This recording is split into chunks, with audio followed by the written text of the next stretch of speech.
Fala, meu cidadão de bem. Não sei se você percebeu, mas logo hoje, depois da polêmica do debate, a Câmara dos Vereadores de São Paulo vai votar a cassação do Ricardo Nunes. Ah, mas nesse mato tem coelho. O que será que esse pessoal está planejando? Qual o motivo dessa cassação ser votada logo hoje? Imagina se bem no meio da reeleição, se bem nesse momento de conflito todo, a Câmara dos Vereadores resolve cassar o Ricardo Nunes. Pois é tenso, mas pode acontecer. Outro ponto que a gente vai falar também é uma derrota da família Lula. Pois é, a gente fica assustado quando a justiça cumpre a lei. Mas não deu bom para um familiar do Lula não que queria entrar para a vida pública e a justiça barrou. Não deixou não, e eu vou explicar para você do que se trata.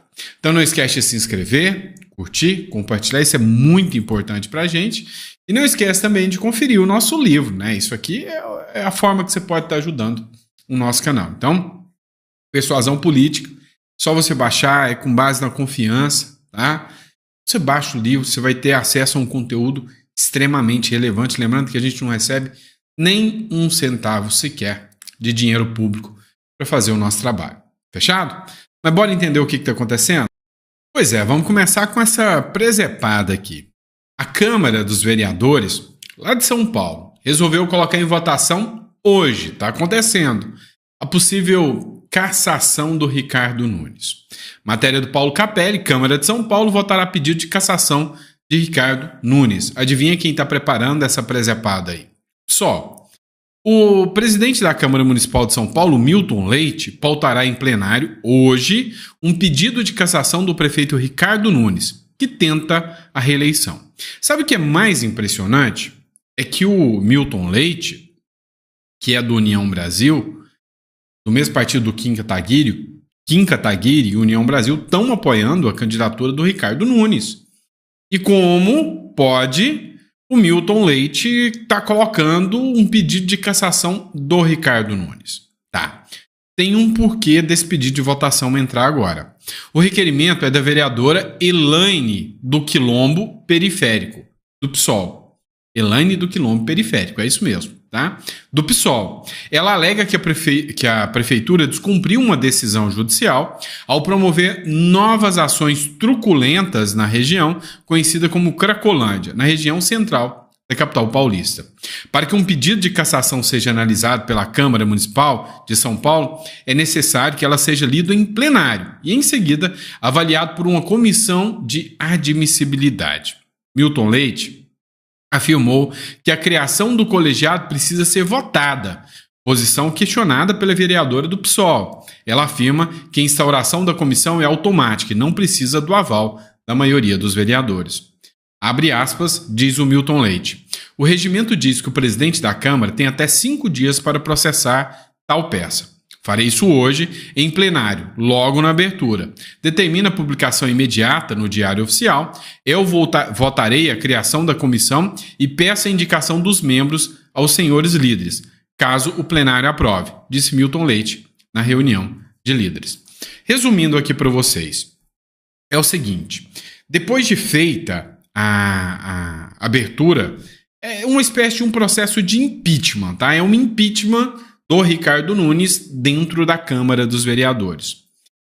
A vereadora do PSOL afirma o seguinte, olha, a partir do momento que você leu, a criação da comissão é obrigatória, igual acontece na Câmara dos Deputados. A partir do momento que o Pacheco receber, ele, se receber, é o que ele não está fazendo, ele cria a comissão. E depois, com o parecer da comissão, é que se vota. O Milton Leite está querendo, no intuito de blindar o Ricardo Nunes, fazer o inverso, fazer uma votação primeiro em plenário e só se a maioria dos vereadores apoiarem, derem o voto, é que ele instaura a comissão.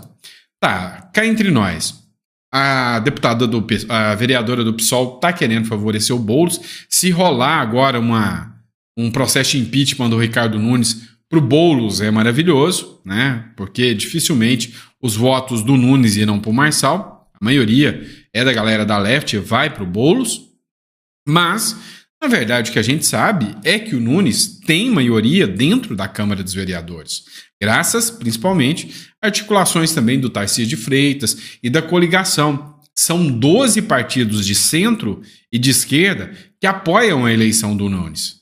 12 partidos de centro e de esquerda. O único partido que apoia, que se diz de direita, seria o PL, mas é uma coligação de partidos centro-esquerda que apoia a coligação do Nunes. E a maioria, inclusive União Brasil, estão ali dispostos a rejeitar o pedido. Então, a probabilidade muito grande é sobre a rejeição do pedido. Vamos falar de uma matéria aqui do Jornal Metrópolis, bem interessante. Quem não quer, né, ter uma boquinha dentro do serviço público, regalias, quem não quer? Tá à frente de uma administração da prefeitura, ter férias boas, salários bons, regalias, ser eleito. Pois é. Sabe essa turma aqui? Pois é, da família Lula. Não deu muito certo, não. A justiça barrou a candidatura do genro do Lula lá em Sergipe. O advogado Danilo Sampaio, companheiro da filha mais velha do Lula, a Lurian, teve sua candidatura a prefeito barrado pela Justiça Eleitoral. Tentaram dar um bom e velho migué, né? Um tumé. Tá. É o seguinte, é vedado por lei que qualquer parente direto em linha sucessória do presidente da República, de governadores e prefeitos possam concorrer a pleito eleitoral. Então, por exemplo, a regra é simples. Se eu sou prefeito da cidade, a minha esposa não pode concorrer a nada que esteja no mesmo nível do município. Se eu sou governador, ela não pode concorrer a nada dentro do estado, porque eu tenho interferência dentro do meu estado. É a área de jurisdição. Ah, mas se eu for concorrer em outro estado? Aí já é uma outra história. Ah, e se eu for presidente da República? Esquece, ninguém pode concorrer. Tá, o genro do Lula tentou dar o tumé de que eu não sou casado no papel, nessa hora eu vou me candidatar, afinal, eu vivo em união estável, mas não sou casado no papel, vou concorrer, sim. Tá, e tendo o presidente como um suporte, né? Acontece que a justiça pegou todos de surpresa, mas todos. Por quê? Cumpriu a lei. E hoje em dia, no Brasil, quando a gente vê as pessoas cumprindo a lei, a gente se assusta. Coisa estranha, porque ultimamente a regra é o não cumprimento da lei. Mas parabéns aqui ao Tribunal Regional Eleitoral de Sergipe, que cumpriu a lei, né? Literalmente, uma boa medida aqui do tribunal que impediu, né, que uma pessoa que não pode concorrer e que, é óbvio, vai ter todas as regalias por ser genro do presidente Lula, não possa concorrer. Então, parabéns ao Tribunal Regional Eleitoral, tá bom? Vamos falar agora do Elon Musk. Pois é, tem um negócio aí entre o Elon Musk e o Milei que a gente precisa falar. Olha só, o La Nación, ele publicou uma matéria bem interessante, né? Enquanto nós aqui vendo o Elon Musk entrando em treta com o governo, sem anunciar investimentos, o governo querendo dar um belo de um tumé aí até nas empresas do Elon Musk aqui, os investidores querendo correr do Brasil, nossos vizinhos aqui estão batendo um bolão. Último momento, o Elon Musk anunciou que quer investir na Argentina. Logo depois da reunião que teve com o presidente Javier Milei, o homem mais rico do mundo, dono da Tesla, do X, o Elon Musk revelou que planeja fazer investimentos na Argentina. Não precisou, né, por nada de concreto, aonde que ele vai investir, mas ele disse que vai colocar alguns fundos ali na Argentina. Minhas companhias estão buscando ativamente formas de investir e dar um apoio à Argentina, escreveu o magnata na sua rede social. Que inveja, hein? Pois é, a grande questão é que enquanto nós temos aqui um governo totalmente ideológico, que fica entrando em atritos, conflitos por questões políticas com investidores, o Milei na Argentina está querendo investimento. Vem, traz dinheiro para a Argentina, que o povo fica feliz quando entra dinheiro. E o Elon Musk, ele já fez um anúncio bem direto. Eu não só quero investir para ter muito mais lucros. Eu quero ajudar a Argentina. E o Elon Musk, ele aceitou, né, ser uma espécie de conselheiro do presidente norte-americano, Donald Trump, caso ele seja reeleito. E ao que parece, ele está pronto também para ser conselheiro de outros países de direita que querem aplicar, sim, os métodos, né, e estreitar laços com o bilionário norte-americano. Pois é. Enquanto isso, aqui no Brasil, tá como? Daquele jeito, né? Matéria da Gazeta Brasil. O governo Lula apura se a volta temporária do X foi proposital e diz que pode pedir a cassação da outorga da Starlink. Entenderam? O governo Lula está reclamando que talvez o X deu um tumé na justiça de forma proposital, ou seja, agora que o X está tentando acertar vamos dizer assim, acertar as arestas aí com o judiciário, o governo Lula está querendo saber se o X armou aquilo de voltar, né, mudando os rumos da sua plataforma, ou se foi proposital. E se for, eu vou punir a outra empresa que você tem. A Starlink. Vocês entenderam isso? Pois é.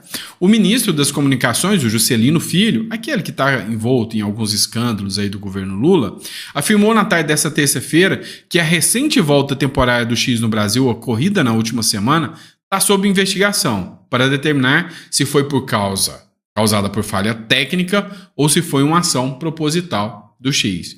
E aí, chegou a falar em caçar a outorga da Starlink. Eu fico pensando, né, os investidores, as pessoas que, sabe, buscam um ambiente de negócios frutífero, propício, para dar plantar suas sementes, né, e crescer, ter frutos, e com isso a população cresce, olhando para o Brasil e falando, não, ali a gente pode arrumar treta, ali pode dar uma venezuelizada, não quero isso não. Eu imagino. Se eu fosse um grande investidor hoje, investir no Brasil, eu pensaria muitas vezes, né? É igual investir na Venezuela. Você apostaria em tirar seu dinheiro aqui e jogar para a Venezuela? É isso que eles pensam da gente. Bom, e por fim, né, sobre esse caso ainda, o Lula esteve lá na ONU, onde passou vergonha em alguns pontos lá. E aí, o que é interessante, na ONU o Lula falou de Israel, da Ucrânia, mas não falou nem um pio, falou nada sobre o seu amiguinho, né, o Nicolás Maduro. E lá ainda passou vergonha, porque foi lá e criticou as ações de Israel, dizendo que Israel está usando, né, para promover uma vingança, enquanto que quem está certo na história é o grupo lá do Islã, o grupo lá do terror lá. Pois é, isso pegou mal. A Carla Zambelli, que fez essa publicação, ela escreveu o seguinte: mais um blá blá blá de sempre. É surreal.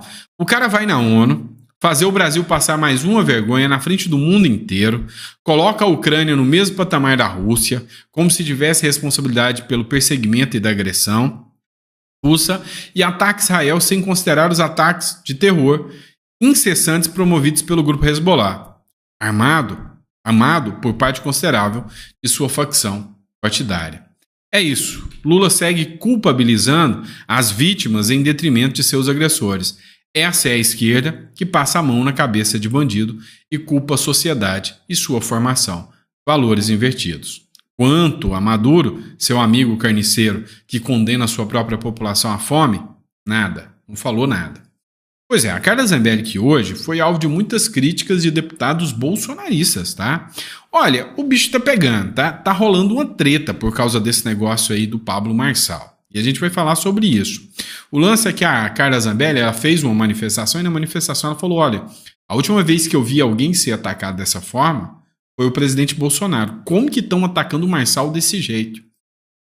Os bolsonaristas ficaram bravos da Carla Zambelli ter comparado o Pablo Marçal ao Bolsonaro. Né? Tem até cara grandão aí do vôlei fazendo um monte de vídeo só com críticas ao Marçal.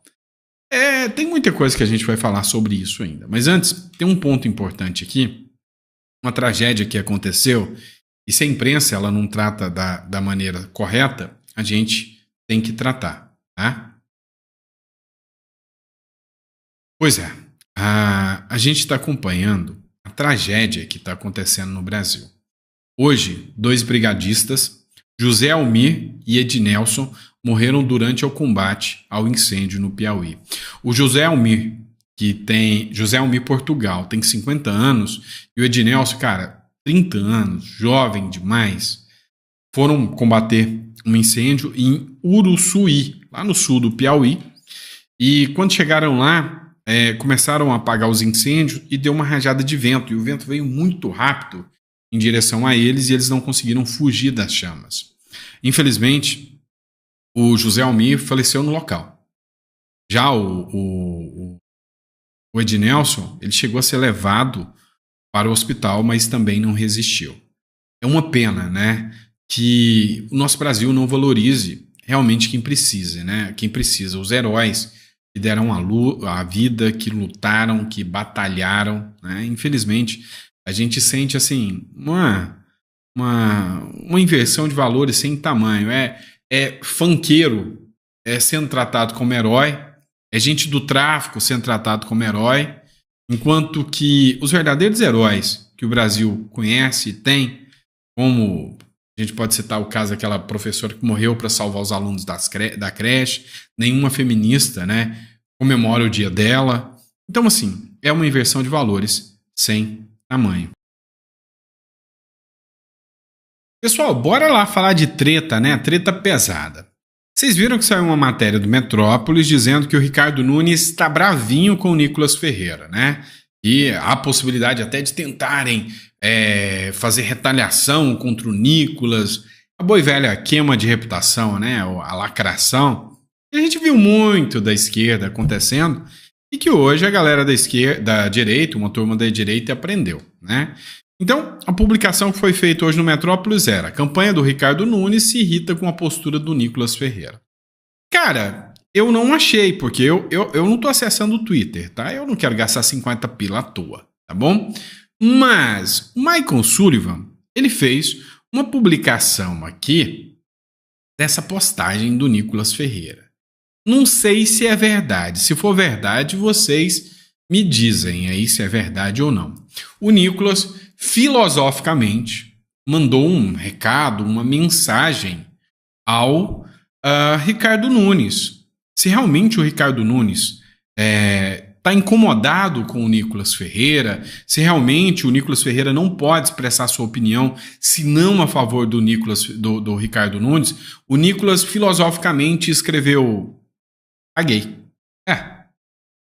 Se é verdade ou mentira, coloca no comentário que eu quero saber se o Nicolas filosofou nisso aí. Mas quem está tentando filosofar, né, criando mágica, né, de narrativa, é a boa e velha imprensa. Olha isso, matéria do Metrópolis.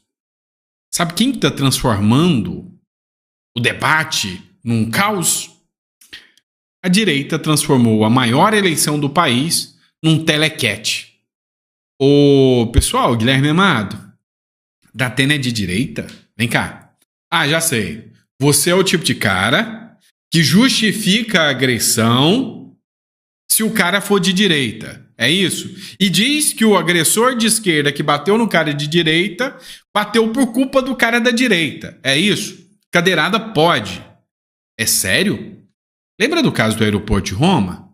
Imagina se o sujeito tivesse dado uma cadeirada no filho do Alexandre de Moraes. Já parou para pensar o que poderia ter acontecido? Esse cara era condenado a enforcamento em praça pública. Ah, não, mas o Datena pode, né? Então, nessa matéria aqui que foi publicada pelo Guilherme Amado, Pablo Marçal e Datena estão de parabéns.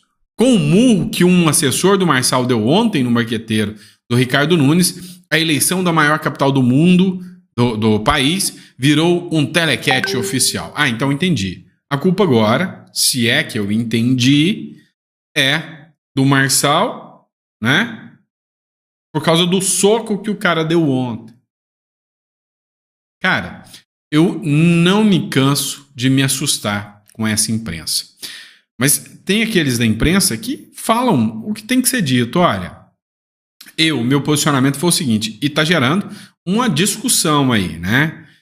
Tem gente falando, a galera do Pablo Marçal tá falando o seguinte: olha, o cara foi lá e riu antes, enfiou a mão no celular e pôs a mão no peito, então o soco foi justificado. É igual a galera do Datena falou: não, o Datena também não ia aguentar, deu a cadeirada. Resumindo, isso é passar pano para agressão, tá? Foi errado. Foi errado. A partir do momento que o cara foi lá e meteu a mão no celular do cara, e foi errado quando o outro pegou e deu um soco também. Diga-se de passagem, o marqueteiro do Marçal lá, o assessor do Marçal, aproveitou o cara meio que desprevenido também. Não vamos passar pano para covardia, não, tá? Eu não passo pano, não. Mas a forma que a imprensa trata não é igual para os dois. Eu falei que o Datena era o agressor. E agora eu falo que o assessor do Pablo Marçal também é o agressor. Se o outro também agrediu, tá? E ao que parece também é. Mas assim, nada justifica a agressão como foi feita.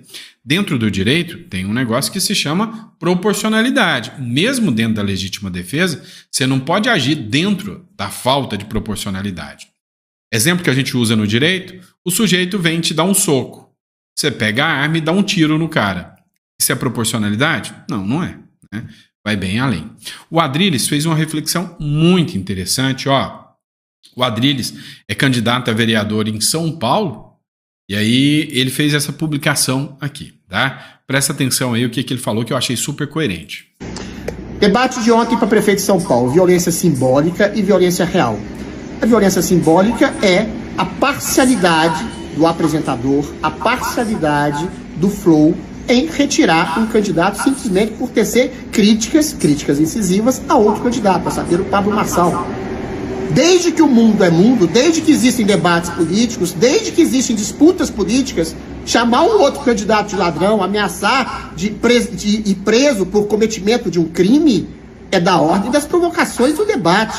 E, aliás, as pessoas precisam saber do que os candidatos são acusados, o que eles devem à justiça, qual é a sua situação na justiça, para que se crie uma transparência em relação à vida pregressa e à atuação no debate público e na ação pública de candidatos. O que o Flow fez foi censurar todos os candidatos, a saber, censurar os candidatos e retirar um, porque o senhor Datena chamou reiteradamente de criminoso e de ladrão o candidato Pablo Marçal. Ou seja, além de promover um debate anódino, que você não podia criticar acervamente outro candidato, que é da ordem do debate público, você ainda é parcial para o lado de um e para o lado de outro. Isso é uma violência simbólica, isso é um claro partidarismo e uma clara participação ativa e parcial de jornalistas que tem lado, a saber, sempre o lado da canhota. Segundo lugar, a questão da violência. Rechaço qualquer tipo de violência, mas quem começou a violência foi o Datena com uma cadeirada.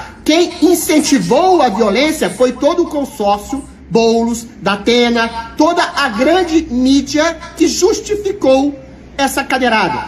Parece que um assessor do Nunes teria tentado tomar o celular do assessor do Marçal, que teria respondido com um soco. Lamentável. Mas quando você normaliza a violência física, quando você normaliza uma agressão dizendo que o outro provocou, tudo é permitido. Então a culpa da violência é da grande mídia, que teve lado nesse debate, tem lado nos outros e tem lado em toda a disputa sociopolítica do país, chegando a normalizar e justificar uma cadeirada que podia arrebentar a cabeça de um homem. Ponto. Vou falar mais o quê? Né? Deixa o comentário de vocês aí para que a gente saiba o que vocês acharam sobre isso. Por fim, mas não menos importante, pessoal, livro Persuasão Política tá no comentário aqui embaixo, tá na descrição. É a forma de você estar ajudando a gente. Clica no link, assiste o vídeo de apresentação aí que eu sei que você vai gostar. Fechou? Um grande abraço para você, para sua família e daqui a pouco eu tô voltando para te encher o saco mais uma vez na sua casa às 9 horas, tá bom? Abraço e até lá. E deixa no comentário. E aí, quem tá errado nessa treta? Né? Eu sou contrário à agressão. Teve um caso, e eu achei impressionante, do Alan dos Santos com o 38, onde o 38 destruiu o Alan dos Santos nos argumentos. O Alan dos Santos levantou e xingou e pôs o dedo na cara. Cara, e o 38 só assim, ó. cara, uma calma, vamos dizer assim, uma inteligência emocional que eu nunca vi daquela forma. Depois que parou, o cara do podcast falou, eu queria te pedir desculpa pelo que o Alan dos Santos fez. Ele não tocou em mim, ele me xingou, ele xingou todo mundo. A partir do momento que eu estou na minha razão, eu não tenho por que perder a minha razão. A única coisa que eu poderia fazer é exercer a minha legítima defesa se eu fosse o agredido. Não foi. Então, é assim que vai. Parabéns, 38, pela postura. Fechou? Abraço, pessoal. Fica com Deus. Daqui a pouquinho a gente tá de volta.